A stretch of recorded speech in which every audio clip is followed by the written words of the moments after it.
Hi, this is Bill Roper. I'm VP and GM over the Core Games Group at Disney Interactive, and we're here at GDC showing off Disney Infinity. I'm going to launch right into it because there's a lot of stuff to go into.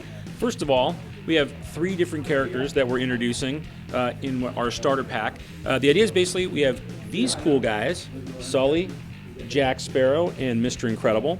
They're part of our starter pack where you can play in the Incredibles universe, Pirates of the Caribbean, and Monsters University. We have an Infinity base, and we'll show you all this stuff later in beautiful HD detail.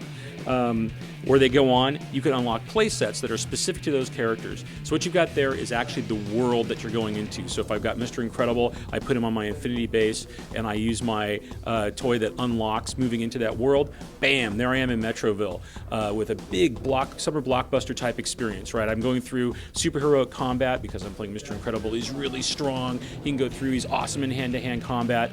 We make sure that we don't tell a story that you know already, so it's not just what's in the film. It's the same timeline as the Incredibles film, but it's actually that kind of slice in the movie, if you haven't seen it in a while, I'm going to go back and watch, where after you see Syndrome, he leaves, and then it's before he goes and kind of and baby naps Jack. So that slice of time is where we have this whole other story that happens as Metroville's being attacked.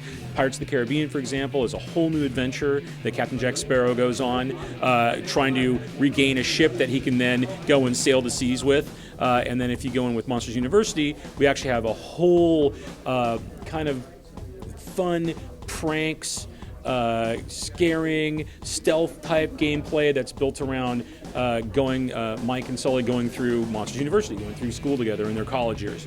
So really important for us to build these experiences that are deep and rich and story-driven and detailed, and those are in the play sets.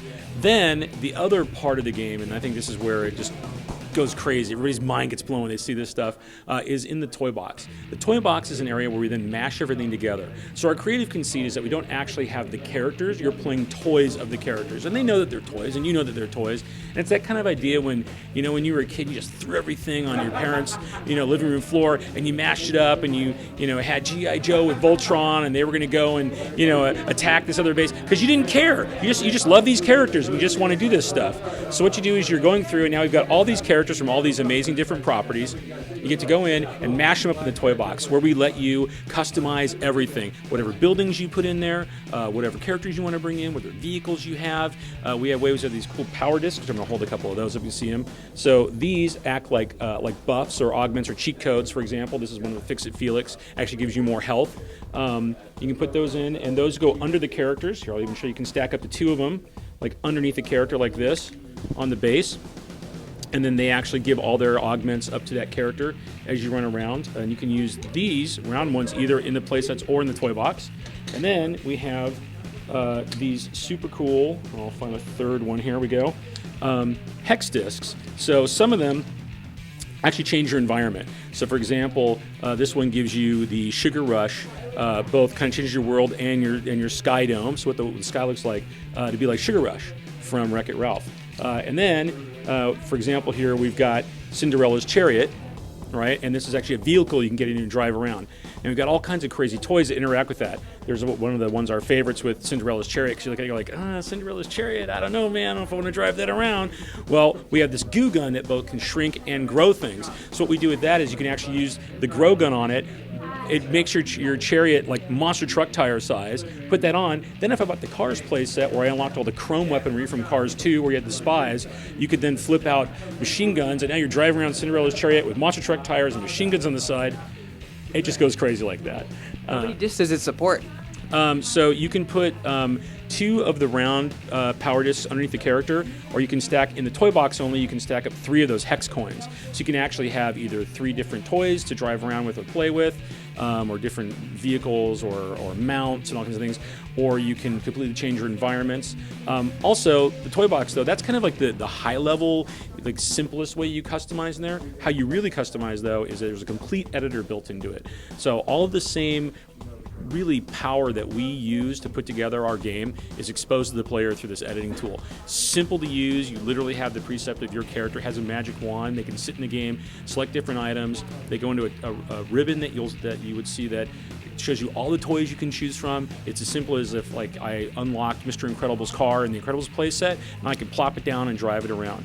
Or I can unlock different buildings or different textures, and I can actually change what the world looks like. I can have building blocks I put in. I can put down, make my entire toy box kind of look like Radiator Springs, for example, if I had played through and unlocked all those toys in the Cars playset. The other really big thing is we also allow you to access all the logic that we've used to play those through. We have these logic toys, or we call Infinitoys. And basically what those do, allow you to put down things like pressure plates, lock the camera angle, put in physics things, and basically be able to design any kind of game you want. I mean, we gave our QA guys like a day off. We said, we don't want you to test today, all we want you to do is make stuff. And they've made incredible things, everything from, building for their character, almost like a scale model of a spaceship, to doing like classic video games from the 80s and kind of making their versions of those games in our game by locking the cameras and putting all the logic toys in, all the way up to actually one of the guys at QA built a working calculator. It was crazy. They could jump around and it actually did calculations. So it's unbelievable the amount of power we put into our players' hands for them to express their creativity, because we want them to just like let their imaginations run wild. Are we always push for, can I do that? The answer should be yes. And you can do this other crazy thing too. So with Disney Infinity, our goal is really to just provide a way for anybody who loves Disney characters, loves creativity, just wants to have a great time, to both be able to experience their favorite characters in their worlds that are specific, like with Incredibles and Pirates and Monsters, or just take those characters and play with them however they want. Right? It's not about whether there's a right way to play or a wrong way to play, it's your way to play. And in the toy box, we want it to be your toy box that you've built. And then you can actually invite your friends in to play with you, and you can even save it up on the up in the cloud, and you can share it with your friends through, we're gonna host a website where people can go and download really cool stuff, and we're gonna make other ones, and we're gonna have contests and let people give us content that we then share with everybody. And just like the toys, that content is agnostic. So, I could take my toy, level him up, play on my 360, go to my buddy's house and his Wii or his Wii U or his PS3, boom, put him down and play. I can be out building a toy box, save it to my cloud, go to my friend's house in a completely different system, download it. And we really want to be, on every platform. So, we're going to have mobile, we're going to have online, all the consoles I mentioned, like everything coming out day one, August 18th in the US, August 20th, rest of the world. So it's a crazy time for us, and it's been awesome at GDC to get it in front of so many people that haven't seen it yet, and kind of blow their minds.